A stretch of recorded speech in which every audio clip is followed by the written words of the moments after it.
નમસ્કાર દોસ્તો, real voice of ઇન્ડિયામાં આપનું સ્વાગત છે. મિત્રો, વડાપ્રધાન મોદી તેમની 2 દિવસીય રશિયા મુલાકાતે છે. વડાપ્રધાન નરેન્દ્ર મોદીએ તેમની મોસ્કો મુલાકાતના બીજા દિવસે મોસ્કોમાં ભારતીય સમુદાયને સંબોધન કર્યું છે. ભારતીય પોશાક, કુર્તા પાયજામા અને ખભે ઓડિશાનો એટલે કે ઉડિયા ખેસ, સામાન્ય રીતે આપણે તેને ગમછા કે ગામછા પણ કહેતા હોય છે ને, તે ધારણ કરીને મોદીએ ત્યાં વસતા ભારતીયોને લગભગ 47 મિનિટ સતત પ્રવચન આપ્યું. પ્રારંભમાં જ તેમણે કહ્યું કે મેં અહીં 2015માં જ કહ્યું હતું કે 21મી સદી એ ભારતની હશે અને આજે આ વાત દુનિયા સ્વીકારતી થઈ છે. તેમણે વધુમાં ઉમેર્યું કે હું મારી સાથે ભારતની માટીની સુગંધ લઈને આવ્યો છું અને હું તમારા માટે 140 કરોડ દેશવાસીઓનો પ્રેમ અને શુભકામના લઈને આવ્યો છું. મિત્રો, જ્યારે માટીની વાત આવે છે ને, ત્યારે આપણને એ પ્રસંગ પણ યાદ આવે છે. તાજેતરની આ ઘટના છે કે જ્યારે Bharat ICC T20 world cup 2024 જીત્યું અને ત્યારે વડાપ્રધાને આ તમામ ક્રિકેટરો માટે ખાસ બ્રેકફાસ્ટ પાર્ટીનું આયોજન કર્યું હતું નવી દિલ્હી ખાતે. અને ત્યારે વડાપ્રધાને સ્વયં આ પ્રશ્ન પૂછ્યો હતો, રોહિત શર્માને પૂછ્યો હતો કે જ્યારે જે ગ્રાઉન્ડમાં આપણી જીત થઈ, વિશ્વ કપ આપણે જીતીને આવ્યા, ત્યાંની માટી છે તે તમે ચાખી હતી? મિત્રો, વડાપ્રધાનનો આ પ્રશ્ન જે રોહિતને પૂછવામાં આવ્યો, તેમાં જ તેનો જવાબ છે કે દરેક વ્યક્તિ, દરેક હિન્દુસ્તાની તેની એક ભાવના હોય છે અને ભાવના એ હોય છે કે હું મારા વતન સાથે કનેક્ટ છું, વિશ્વની કોઈ પણ માટી સાથે હું ભળી શકું છું.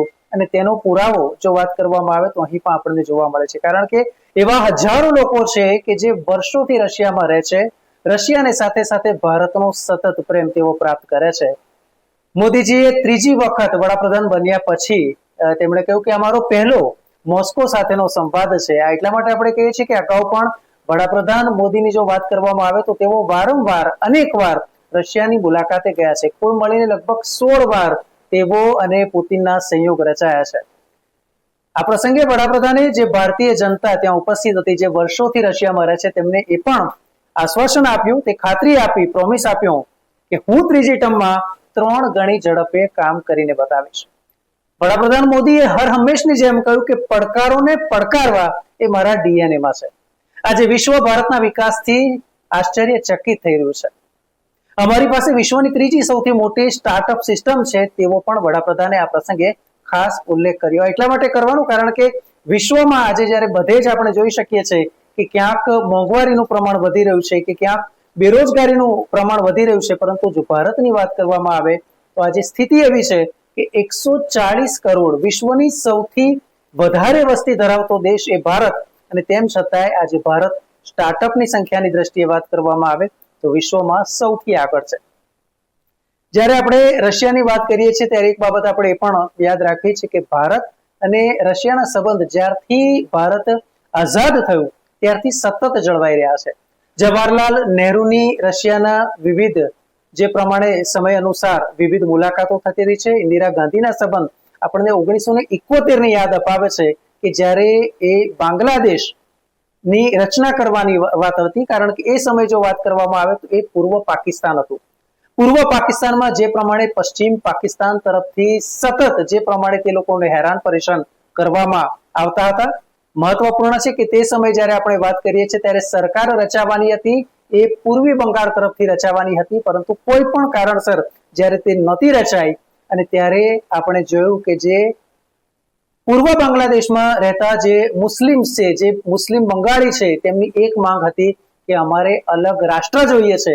અને એ એક ચળવળ સ્વરૂપ જ્યારે ધારણ કર્યું ત્યારે આપણે જોયું કે લાખોની સંખ્યામાં આસામ છે, પશ્ચિમ બંગાળ છે, ત્યાં નિરાશ્રિતો આવતા રહ્યા. અને જ્યારે આ સ્થિતિ અસહ્ય બની ગઈ અને ત્યારે ઇન્દિરા ગાંધીએ યુનોમાં અને વિશ્વના તમામ જેને આપણે કહીએ છીએ કે જગત જમાદાર સમાન જે દેશ છે તે દેશોને વિનંતી કરી કે હવે પૂર્વ પાકિસ્તાન છે તેને અલગ દેશ, જે ત્યાંના સ્થાનિકોની પણ માંગ છે અને તે દેશની રચના કરવી જોઈએ. સ્થાનિકોની માંગ છે કે અમાર બાંગ્લા અને અમારે બાંગ્લાદેશ કરીને એક નવો દેશ જોઈએ છે.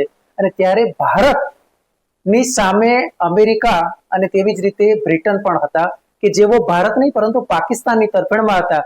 અને તે સમયે ભારતને મદદ કરી હોય તો તે રશિયાએ હતી, કારણ કે જ્યારે યુદ્ધ જહાજો લઈને અમેરિકા અને બ્રિટનની જે સમુદ્રી રેખા છે ત્યાં જે પ્રમાણે આગળ વધતી હતી, અને ત્યારે આપણને યાદ આવે છે કે શાંતિ અને મિત્ર કરાર, આ શાંતિ અને મિત્ર કરારની વાત કરવામાં આવે તો 1971માં બિલકુલ કહી શકાય કે જ્યારે ભારત બાંગ્લાદેશ યુદ્ધ થયું તેના 3 મહિના પહેલા એ શાંતિ કરાર થયા હતા અને એ 3 મહિના પછી આ સ્થિતિ ભારતની સામે ઊભીને આવી રહી અને ત્યારથી આપણે કહીએ છીએ કે ભારત અને રશિયાના સંબંધ છે તે ગાઢ હતા.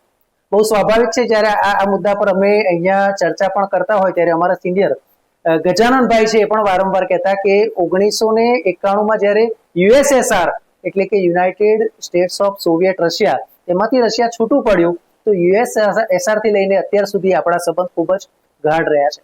મિત્રો મને યાદ આવે છે 1955 શ્રી 420 આ મૂવી અને તે મૂવીનું ગીત એટલે મેરા જૂતા હે જાપાની યે પટલૂન ઇંગ્લિસ્તાની અને તેમાં આ જે ગીત છે તેમાં ઋષિ શબ્દ પ્રયોગ થાય છે. હવે તમે કલ્પના કરો, તમે યાદ કરો કે ક્યાં એ ઋષિ શબ્દ આવે છે. ઋષિ એટલે રશિયા.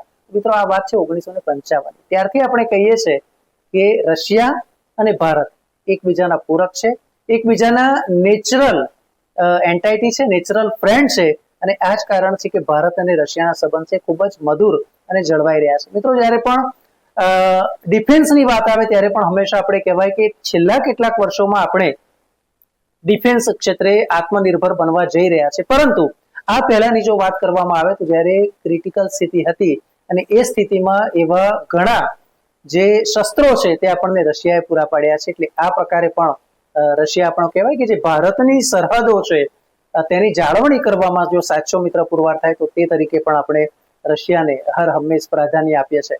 ત્યાંના લોકોની જો વાત કરવામાં આવે તો તેઓ આજે પણ હંમેશા ભારતીયોને ખૂબ જ ચાહે છે અને જ્યારે રશિયનની વાત આવે ત્યારે હંમેશા આપણે કહીએ છીએ કે રશિયન લોકો માને છે કે ભારત અને રશિયન પ્રજા એકબીજા સાથે ગાઢ મિત્રો છે. વર્ષોથી આ સંબંધ છે ને આ સંબંધ જળવાઈ પણ રહ્યા છે. મિત્રો જ્યારે આખી વાત કરીએ છીએ ને ત્યારે 5 વર્ષ પહેલાનો પણ આપણે કિસ્સો યાદ રાખવો જોઈએ.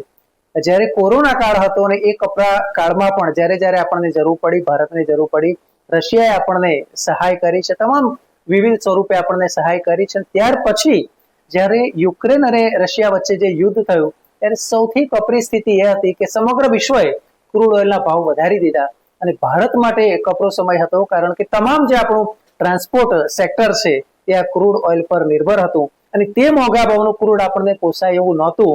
ત્યારે સાચા મિત્ર તરીકે રશિયાએ આપણને એ મદદ કરી આપણને સીધી જ બે સવલત પૂરી પાડી. એક સવલત જે પૂરી પાડી તે એ હતી કે તેમણે સ્પષ્ટ કર્યું કે ભારતને અમે રાહત દરે એટલે કે વિશ્વમાં જે બજાર ભાવ છે એના કરતા ઓછા ભાવે અમે ક્રૂડ આપીશું. તો ભારતની કદાચ કહી શકાય કે રાજનીતિક દ્રષ્ટિએ કે પછી વિદેશ નીતિની રીતે જો વાત કરવામાં આવે તો આ એક મોટી જીત હતી કે જેના કારણે વર્ષો સુધી જે ભારત છે તેના પેટ્રોલિયમ પ્રોડક્ટ્સના ભાવ સ્થિર રાખવામાં આપણને તેની મદદ મળી. અને બીજી જે આપણી સરકારને જે મદદ મળી તે હતી કે એ પણ આપણે નક્કી કર્યું કે જે વ્યવહાર છે તે રૂપિયા અને રૂબલની વચ્ચે થશે અને તેને કારણે જે ડોલરની ઇન બિટવીનની જે ગતિવિધિ હતી તે પણ અટકી ગઈ. ભારત રશિયાના સંબંધ પણ જળવાયા અને આમ કહી શકાય કે ભારતને એક સાચા મિત્રના સ્વરૂપમાં રશિયાએ ભારતને મદદ કરી. મિત્રો બીજી બાબત એ પણ છે કે જ્યારે રશિયાની સાથેના સંબંધોની વાત આવે છે ત્યારે હર હંમેશ આપણે જોયું છે કે આપણા મોટાભાગના જે વડાપ્રધાન છે, રાષ્ટ્રપતિ છે, તેવી જ રીતે રશિયા તરફથી વાત કરવામાં આવે તો ત્યાંના જે પ્રેસિડેન્ટ છે હંમેશા આપણા જે સંબંધ છે તે ગાઢ રહ્યા છે, મૈત્રીપૂર્ણ રહ્યા છે. અને બસ આ જ એક કારણ છે કે જ્યારે આપણે રશિયા કે પછી રશિયા તરફથી કોઈ પણ પ્રતિનિધિ મંડળ જ્યારે ભારત આવતું હોય ત્યારે વિવિધ ક્ષેત્રે કરાર થતા હોય છે. પરંતુ આ કરાર છે એ લાંબા ગાળાના અને બંને દેશ માટે વિન વિન સિચ્યુએશન લાવે તેવા કરાર હોય છે. મિત્રો આ વખતે પણ જ્યારે વડાપ્રધાનની આ ખૂબ જ રોચક આપણે કહી શકાય કે આ જે મુલાકાત છે લગભગ કોરોના કાળ પછીની અને ત્રીજી ટર્મની તેમની આ પ્રથમ મુલાકાત છે કારણ કે સત્તા પર આવ્યા પછીના 1 મહિનાની અંદર તેઓ જ્યારે મોસ્કો વિઝિટ કરી રહ્યા છે ત્યારે દેશની 140 કરોડની જે જનતા છે તેને આશા છે કે સંરક્ષણ ક્ષેત્રે ખૂબ જ મહત્વપૂર્ણ કરાર અને તેવી જ રીતે વ્યાપાર ક્ષેત્રે પણ ખૂબ જ મોટા કરાર થાય તેવી આપણે આશા રાખી રહ્યા છે.